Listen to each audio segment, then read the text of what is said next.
And welcome on in to another Wager Weekly Thursday night, this time opening week of the NFL season. The Thursday night that we look forward to each and every year is here as we kick off the NFL season. Detroit and Kansas City. We'll get it started tonight. We'll talk all about that game. Let me bring in the man who breaks it all down each and every week, Mr. Paul Nolan. Mr. Nolan, welcome on back. The NFL season is here. This is the Thursday night we look forward to each and every year. Oh, yeah, Big D, man. I'm just loving the fact that this year will be a lot different. It's just going to be me and you talking about games. And, I have some other guys, real sharp guys that I respect who said they'll come on during the year. They're doing a great job over at places like PFF. They do a great job over at Action Network. I just want to emulate guys like that because I know our opinion. I'll put it up against anybody, and I'm hoping we can, make some waves out there by sharing our opinions and doing right by everybody. I love the handicapping process. I love football. I love the intricacies of the matchup. So I'm raring to go, man. I'm really motivated and really pumped up for a great year. Absolutely. And of course, it's all going to take place right here on Wager Weekly. WagerWeekly.com is going to be your one-stop shop for all of our game breakdowns each and every week. Monday night, of course, Thursday night as well. Some college football thrown in there as well. And of course, breakdowns of your full Saturday college board. And of course, each and every week, your Sunday boards will break them all down.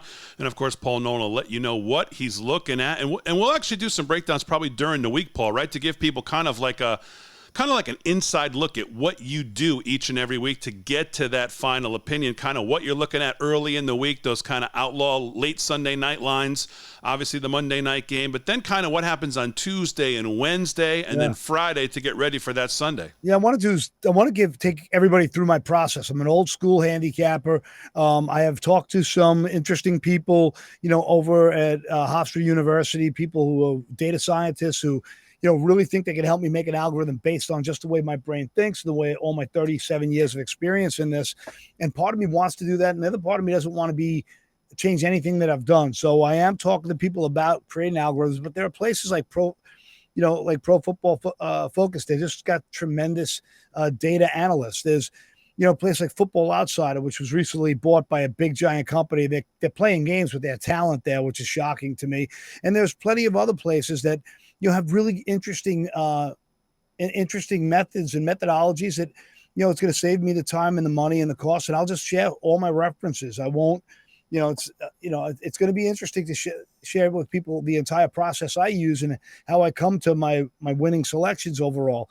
And I just want to do the right thing. And if people want to become my private client, there'll be an option for that down the road. But that's not that I'm even interested in talking about now. I just want to get out of the gate and maybe just talk about the Lions, and the Chiefs. I went into this game, and the first thing I thought to myself was, what an interesting line. I had this line at 3.5, and because I thought the Lions were on the come. The DVOAs on their offensive side, they were 8th in my metrics last year and 8th in a couple other places and 9th in others. And I just really liked the way this team was trending, especially, the Dan Campbell effect. Goff was so comfortable with the system. He finally had a coach that really believed in him. You can see that he's a gentle soul, that kid. He's not a guy who's good with confrontation. Some guys, you can't treat every quarterback like Phil Simms, where, Bill Parcells beat him to death emotionally every minute of every day. Some guys can't handle that, and Goff's not a guy who can handle it. You can see the way he's really settled in, and they brought some nice weapons around him, and they've got a real strong offensive line, really powerful offensive line, a bunch of junkyard dogs and cerebral guys as well. So, but that line is down to 3.5 now. When it was 6.5, I thought it was a phenomenal value. So, I'm not going to let it scare me off. I'm still going to play Detroit. I mean, I got it in at 6.5. I'm still telling people if they're interested, they could take Detroit, plus the 4.5 now, because I still think the line should be 3.5, based on the physical matchups and obviously the Kelsey factor, obviously Chris Jones factor. I mean, these things are a big deal. I mean, how healthy will Kelsey be? Because I get a feeling he's going to come and play them tonight. He's such a warrior. And in my opinion, he's a bit of a grandstander. And I can picture him making his way out there and doing his Wally Pip thing and, showing us, how incredibly gutsy he is, the way Roethlisberger would do it. So I expect him to play, but I don't really know how healthy he'll be with that hyperextended knee. Yeah, that's obviously the news all week is the Kelsey injury and things like that. But, I thought the line was even interesting when I saw it at 6.5. The fact that, again, here's a Kansas City team. They've opened up the NFL schedule 3 of the last 7 years. We know how good they are at home. We know how good Andy Reid is on opening week. The fact that they were at home and that under the touchdown, even that little half point under the touchdown at 6.5, I really never saw it move to 7. That the line interests me right away at 6.5 to look at the dog, because that's the way I would have leaned. Now with all the Kelsey injuries, the question is this getting to a point where Kansas City becomes a little too hard to look away as it now approaches? I think I saw 4.5s and even 4s. Yeah. Earlier this morning. So it's made it a little more difficult, because we have always talked about, last year we talked about a lot, that you always pay a tax to play Kansas City, right? Those lines are always inflated. You always pay a tax to play on Kansas City. You start looking at them at 4.5 at home on week 1, it becomes a little different story. Yeah, 100%. I mean, when you're seeing that thing at 6.5, and especially when you're, Detroit, backer in this situation, I was thinking to myself, that opening line at BetUS was 7, and DraftKings had 6.5. I honestly bought it to 7. I know a lot of people out there, experts out there, think I'm a sissy for buying half points. I don't mind buying half points based on my numbers.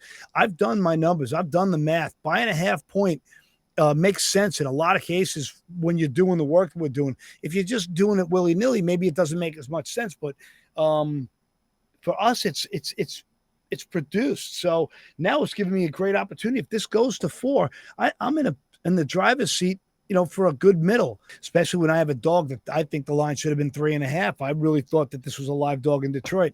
And now if this line does go to 4 where it belongs, and somehow or another, I have the opportunity to get this game at 4 and 7. So prime numbers in there. I have a good chance to side the game on a 4 or a 7. I have a good chance to middle it on, 5 and 6, so I'm okay with it. I know a lot of experts out there think, they don't approve of it, but I would love to have the discussion with some of the real handicappers out there. It's worked for us and it's worked for me. So, I'm good with it. The only NFC team to beat the Chiefs since I think 2020 was Tampa Bay in that Super Bowl year. And you think about Tampa Bay, the makeup of that team, and you talked about Jared Goff, which is what made me think of this. The Bucs beat them, obviously, with a Hall of Fame quarterback in Brady, throwing the ball on almost every down, good deep passing attack, relentless defensive line pressure. Is that a recipe? Is that a recipe for Detroit tonight to think that they can actually hang with this team through the air? Yeah, I would imagine it would be. When you think about this, the roster for Kansas City, you think that, Kelsey is just that unicorn, and if he's not in 100% ready, and we know how important that defense was with Chris Jones, speaking of pass rush and pressure, that's what gets the Goff, and that offensive line is going to have all data set up plays. So I think Detroit's got an underrated defense at this point. I think they're going to be able to put some pressure on Mahomes. Now, look, I don't want to bet against Mahomes. I really don't. In prime time, this kid is just special. We've been talking about him since, we were talking about him since his training camp as a rookie, how he was just waiting in the wings. We talked about how, Bob McAdoo from the Giants got fired because he was screaming and yelling on the draft board to take this kid. And most people who knew football knew he was going to be special, but not this special. So going against him is rough, but I do think that is the only way is to get that pressure on. We saw what, when he got his ankle twisted up against Jacksonville, who, by the way, they have on deck. He was, once he was hobbled, it's a different team. So, if they could pound and ground him a little bit, they can get after him and give him 7 or 8 hurries and 2 or 3 sacks. And, I think they can keep this thing manageable. I really see Detroit keeping him in this game. Yeah. It's a very interesting game, from a betting standpoint. You look at the way the Lions closed the year, 8-2 run to close the year. Everybody's been high on Dan Campbell for as long as he's been there. And you look at the Chiefs, let's face it, we talked about it. 5-11-1 ATS last season is not something that you're jumping up and down to jump on them week 1. But like we said, the little bit of a line movement, Mahomes at home, Andy Reid at home in week 1. We know how good he is. Kansas City's averaged 37.7 points in week one the last 7 years. That's tough. That's tough stuff to look the other way. Plus, you have to be willing to trust this Detroit defense for 4 quarters. Yeah, well, that's exactly right. I mean, listen. This is one of those games you got to, you got to pinch your nose and be like, I'm taking it. I got no choice. But this is the way it is. I mean, you see the smart money is pouring in. That line is driven down. That could tell us that Kelsey will not play, or if he does play, he's going to be marginal. Rookie tight ends coming in there to maybe pick up some of the blocking schemes. Maybe they'll go zero. Maybe they'll go zero formation instead. Because how many times we see them in 12 personnel? Who knows? Maybe they go 10. Maybe they go just wideouts everywhere in the back. So I can't wait to see this game. This is another reason why my personal clients, it's great with the live betting. Sometimes when you see game film in the first quarter, you can see how teams are going. That's one of the things where live betting is great as well. So as far as this goes this season, guys, I just want to be able to bring a community together, especially people out there. I've met a lot of handicappers in the public who've watched us, David, who call up and they start out as wise asses and they start out as real pricks and say things like, I'm better than you. And I'll be like, all right, great. I'm sure you are. God bless you. I love you. May Jesus protect you. And lo and behold, you end up being nice to them and you get to see, wow, this guy really knows his local team. And it's really exciting when you start to get to know people who start out as being bastards. And then they're like, well, I thought you were a bastard, so I was being a bastard. Now I don't have to worry about that here.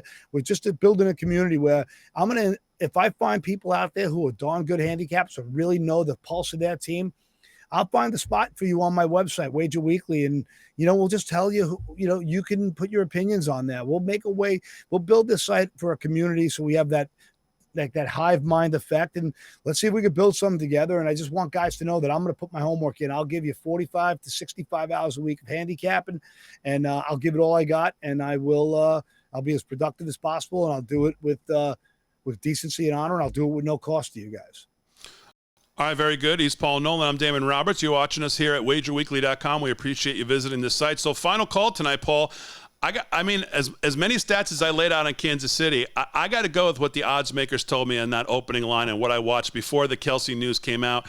That under a touchdown to me was a big signal. When you look at the numbers on Kansas City, how are they not a solid touchdown? When I see that 6.5, to me, the odds makers is just asking you to bet Kansas City because you're like, you know what? All they got to do is win by a touchdown, that hook. I don't have to worry about a push at 7. I get them at 6.5. This looks like easy money on opening week 1. So I got to take a small play on the dog here for tonight. I'm going to ride Detroit. Like you said, I may hold my nose a little bit, but I'm going to ride Detroit tonight in this one. Yeah, the odds makers and bookmakers aren't giving away money. I mean, when you look at this, the market, there's only 56% of the public is on, but only 37% of the money is on Mahomes, which is shocking to me. So, it's a live dog. I'm happy to take it. I loved it at 6.5 and 7. I will still lean towards it today, but if you want to talk about this total real quick, we can, or we can, because I have no real opinion on this total at 53.5. It opened at 54. At 53.5. The public is only 55% on this over, which is, again, surprising to me. The money's dead even, 50% each, based on the good people over at Sports Insights. If you haven't used them, sportsinsights.com, one of my tools. It's not cheap, but it's worth every penny.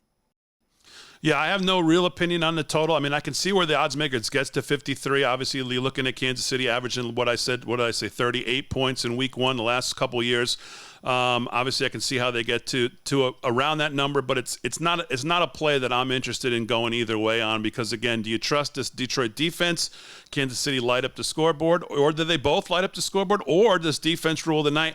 I'm not settled on any one of those for tonight, but I feel stronger about taking the dog than I do taking the total. So that's going to be the one play for me tonight is taking Detroit. Yeah, and it is always interesting. Both of these offenses have stability. They both have continuity. So I don't see, a lot of times you see with new coaching staffs, you'll see teams in week 1, they'll struggle to get the offensive system going, and the defenses usually are up to speed a little bit, much more reactionary. So I don't know if we just blacked out again, but I'm going to pass on this total, and I'm definitely comfortable and cool with, staying with the points here. All right, Paul Nolan, very good. There's a look at your Thursday night opener, Kansas City and Detroit. In Kansas City tonight, of course, about 8:15 kickoff. We'll be watching it. And, of course, you can visit us each and every day right here, wagerweekly.com. We will be breaking down all your games. And looking forward to Friday's show. We'll be taping on Friday's show for the Sunday breakdown of all the NFL games. Because, Paul Nolan, I have some upsets in week one that I can't wait to run by you, because there are some lines and some teams, and then there's teams taking money that have just become, for me, way too public favorites. And I've got some definite upsets in week one I'll be looking at. So we'll discuss that on Friday right here, wagerweekly.com. Paul Nolan, I'll give you the final word here. Hey, man, just thanks for tuning in. I know, we're starting from scratch here. We're going to try to earn your respect. We're going to try to earn your trust. We're just going to try to also, make sure we keep it light and having fun throughout the season. And we're really hoping that people out there like the show and start to contribute as well. Once we get this site, we're going to build this website, wagerweekly.com, to suit your guys' needs. We'll take feedback from everybody, and we're just going to try to make it as user-friendly as possible. We really appreciate everyone who tunes in. All right, everybody, enjoy your Thursday night game, Detroit and Kansas City. Hope you cash some tickets, and me and Paul Nolan will see you back here right on wagerweekly.com tomorrow with more breakdown for your week one in the NFL. We'll see you then.